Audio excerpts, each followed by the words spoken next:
for effort and tanking. And on Thursday evening, fines came down. The NBA fining the Utah Jazz $500,000 and the Indiana Pacers $100,000, citing both teams set healthy players in recent games. The league also noted that anything compromising the NBA's integrity will not be tolerated. Well, after this was posted, Utah owner Ryan Smith took to social media and said, quote, "Agree to disagree. Also, we won the game in Miami and got fined. That makes sense," end quote. So what's it going to take to curb the tanking? Clearly, you have the Utah owner not agreeing with this. Fines have come down, which we talked about yesterday, S.A. Do you think the fines will suffice? Stephen A., what do you think? Listen, I think the fines need to be stiffer. And two things could be true. The owner for the Utah Jazz can have a point, but Wendy, who was on Get Up earlier, made a very, very valid point about how this is a warning sign.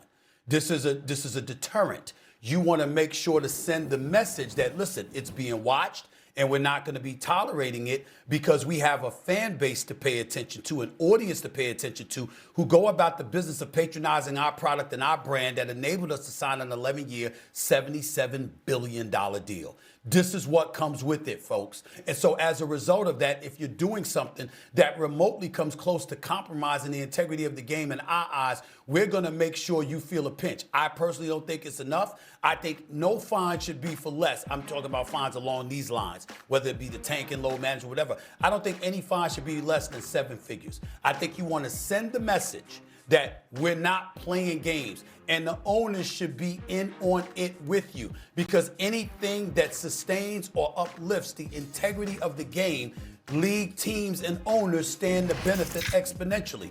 What's the problem? You're taking one for the team.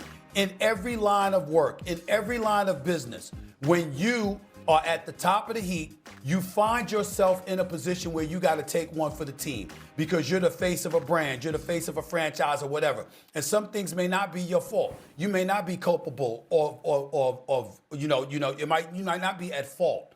But in the end, because of the appearance, the optics of it, a message has to be sent that the problem is being dealt with. So rather than the owner going out there and tweeting something in resistance to what Adam Silver is doing, how about embracing it on behalf of the league? You want to make sure that you give no contribution whatsoever to that kind of imagery affecting a brand that's worth billions upon billions of dollars. This is what comes with it. Suck it up and deal with it. It's a deterrent, and it's a message that's necessary to be a deterrent for those in the future who are thinking about doing such things. I think the fine should have been stiffer.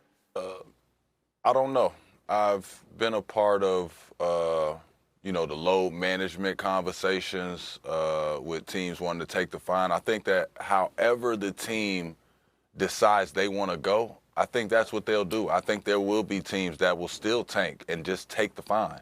I think there's going to be the same way it was for load management. I remember back a couple years ago, San Antonio doing it. Everybody had a problem with it. They looked everybody in the camera and said, we don't care. They continue to do so, and they end up having a pretty good season. So I understand what's going on with that. Does a 7-figure tax really hurt somebody to make them stop? It's up to the team, and it's up to what's going on at the moment. I understand that fans want to see guys play. I don't like when they do it. I'm not a fan of it personally. But as far as a team doing it, I don't think that any fine will come in between whether or not a team is trying to go for a pick and get a player that's coming out in the upcoming season. Wendy. So first off, I'm going to say the fine is insignificant. I'm not saying that it doesn't affect Ryan Smith to pay $500,000. I'm just saying it's insignificant. The second thing I'm going to say is I have an announcement to make. And I need you all to hold me accountable to this announcement for the next 3 months, because it's going to get tough. It's going to be challenging. I'm giving the tankers a pass. I'm giving them a pass. I could sit here and go chapter and verse to some of the stuff that I'm seeing in Utah, some of the stuff I'm seeing in Washington, in Sacramento, in Indiana. But you know what? I can't blame them, Shay, because they are incentivized to do this. And so therefore, I am determining that these are good people who are good at their jobs, having to make bad decisions because they're incentivized to do so. We see this across humankind. People are sometimes incentivized to do things that are not, for the greater good. They're incentivized to do this. The way that everything is set up, you are incentivized to lose. And so I can say what the Jazz are doing, and I can say I disagree with it, but I can't look at you and say that if I was Ryan Smith or I was Will Hardy or I was Austin Ainge, that I wouldn't do it. And so really what Adam Silver is trying to do here is he's trying to hold his finger in the dam, because he's now looking at, we're in mid-February, and he's looking at the landscape, and he realizes that there's about to be a disaster when this thing breaks, because we're going to have 6, 7, 8, 9, 10 teams not trying to win.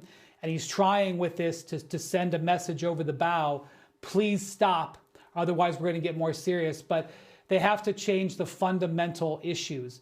Without changing the incentive, you will not change the behavior. You know this with a toddler, and it's true even in billion-dollar businesses. True. Well, let me say this. I get where you're coming from, and you're right, Wendy. And I want to state for the record that tanking, to me, is not nearly as big of a problem as load management. I know that sometimes people lump it in with one another for obvious reasons, because, you're trying to win. But there is nothing. I mean, listen, the New York Knicks got Ewing.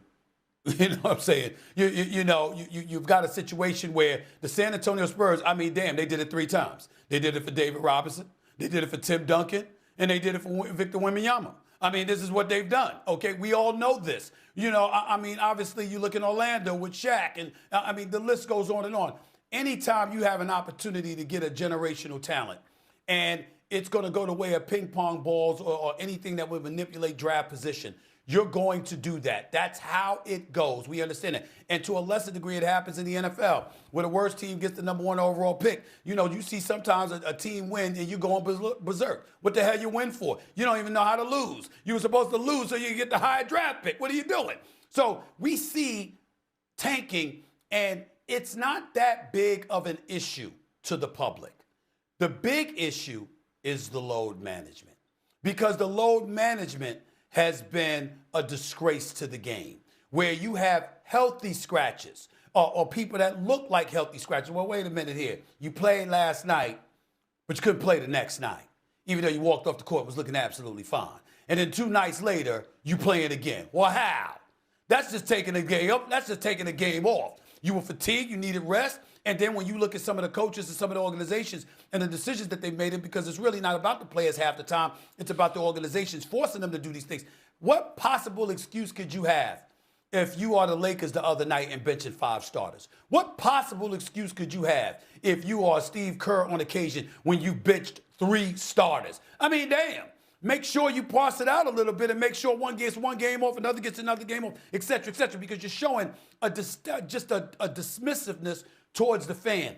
That's the bigger problem. And so when people hear tanking, sometimes they don't delineate the difference between the two. They lump it all together.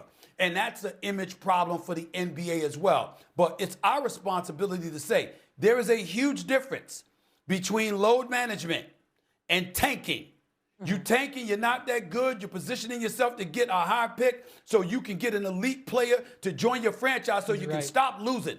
That's entirely different than load management when you giving cats that are getting 9 figures time off when they had 4 or 5 months off for the year already.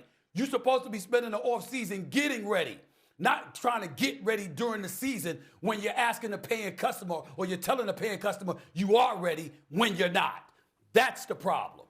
And sometimes you have these load management games with these superstars. It's in prime time. It's on a national network. It's a sold-out game, and you don't have your stars playing. It becomes a problem. All right, Aman and Wendy, we'll talk to you later. Thank you so much. Mel Kiper Jr. went off about quarterback development. Was he right, and what exactly can be done? Stephen A. has something to say about it, of course. Plus, with Sam Darnold's unlikely